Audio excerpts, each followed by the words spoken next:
ablihi ayaw babagi. Unblock it.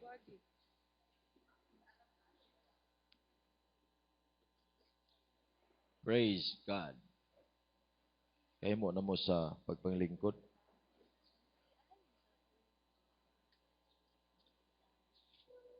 Now, Apostle Paul preached to the church of Corinth pertaining the things bringing what the Lord wants to do in the church of Corinth.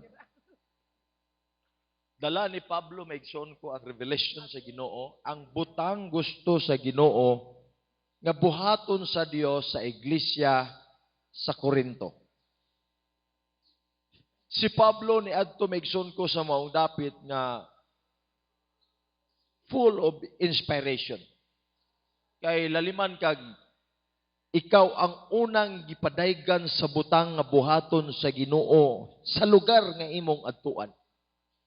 So ikaw nga unang nakadawat, una nimong nakita ang kaayo, ang kadako sa panalangin, ang butang buhaton sa Dios. Suwa pa ka kaabot sa lugar, grabe na imong excitement. Everybody say praise the Lord. Ma-excite manggali ka magbalita nga naay na aksidente nga dili na good news. Di ba nakanakitaan nga nagbanggaan? Murag magdali kag adto sa imong adtuan. Halimbawa padung ka diri simbahan ya along sa imong biyahe. Na nagbanggaan magdali kag adtog simbahan kay pag-abot sa simbahan imo gyud ibalita ang butang nga imong nakita. Labi na kang Pablo nga gipadayag sa Dios ang gustong buhaton sa Ginoo sa iglesia sa Korinto. Kay dunay nakita sa Dios sa iglesia sa Korinto nga kanunay nilang gireklamo maigsoon kung ngadto sa Ginoo. Ang counterpart ni ana mao ang tubag sa Ginoo nga gustong buhaton sa Dios ngadto kanila og gipadala o gipadayag ngadto kang Pablo og si Pablo excited nga mowali sa iglesia sa Korinto. Pag-abot ni Pablo dito sa Korinto, wali din siya. Hisgot din siya maigsoon ko sa mga butang plano sa Ginoo.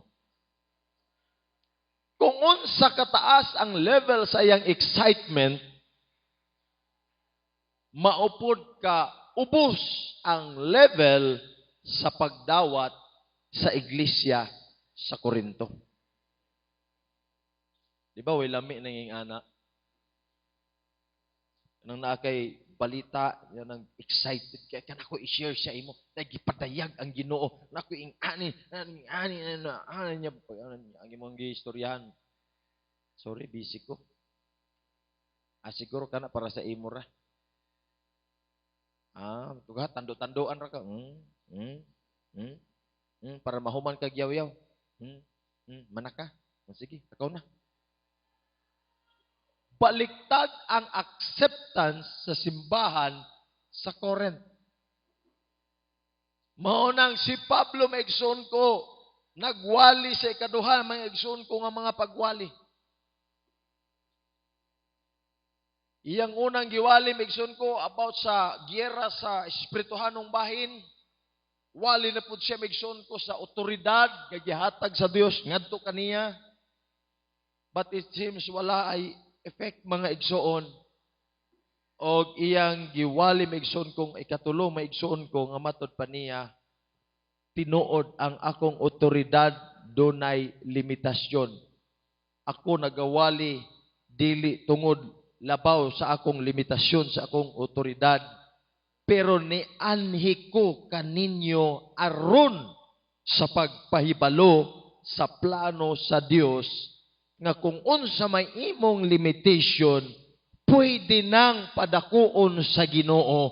Nga matod pa ni Pablo maigsuon ko, kung imo lang padakon ang imong pagtuo, Dios nang bahala magpadako sa imong butang gikabalak ang mga panginahanglan.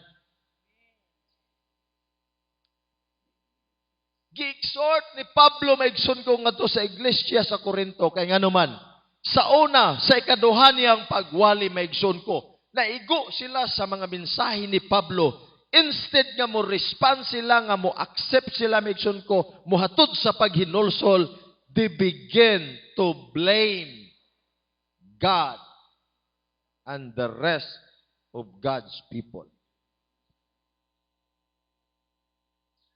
Kining discouraged na ka,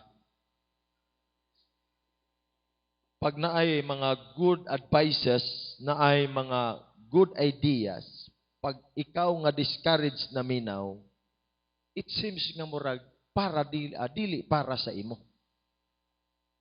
Pag maghisgot, naa ka sa grabe nga kawaladon, unya naay tao mo share kanimo nga, abi nimo brad, ang Dios sa panalangin, ikaw nga naminaw nga pirting dako as imong utang, problema sa panginahanglan maigsuon ko, imong hunahon nga kana para niya, dili para nimo.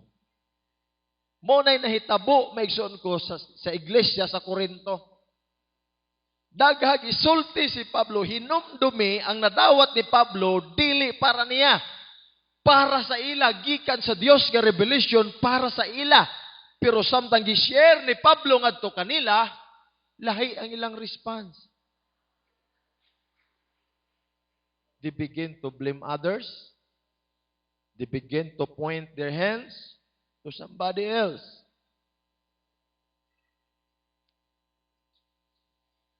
Now,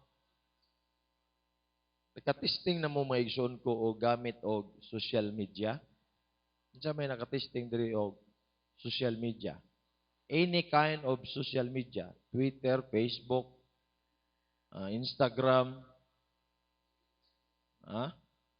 Viber, wala na sa Viber.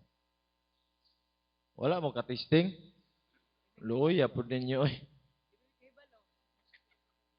Siya may nakatisting diri Facebook. Sa social media, ingana na siya maigsuon. Ikaw, nga tag-iya sa account,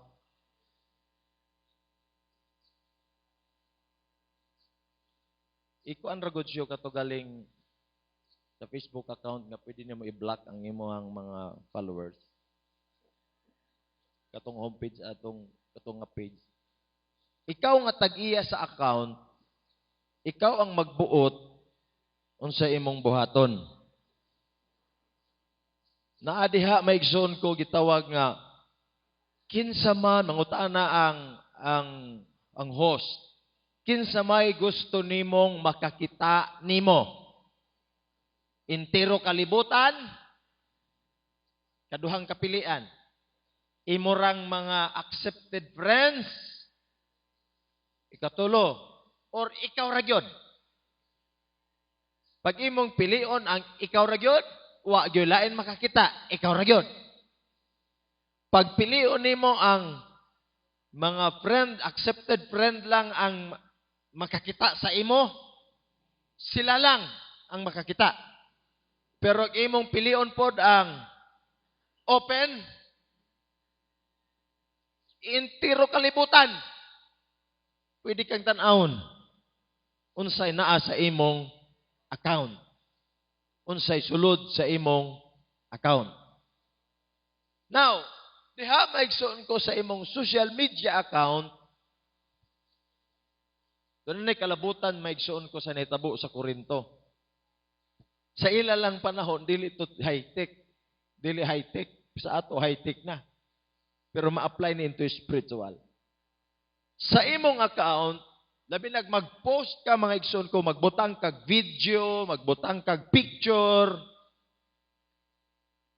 Pag imo nang i-post, sa imong wall, sa imong timeline, ang tanan, kung halimbawa gi-open nimo ang imong account, tanan tao nga dunay account sa Facebook, pagganahan sila mo tan-aw sa imo, kay mo flashback man na, mag-connect man na to friends,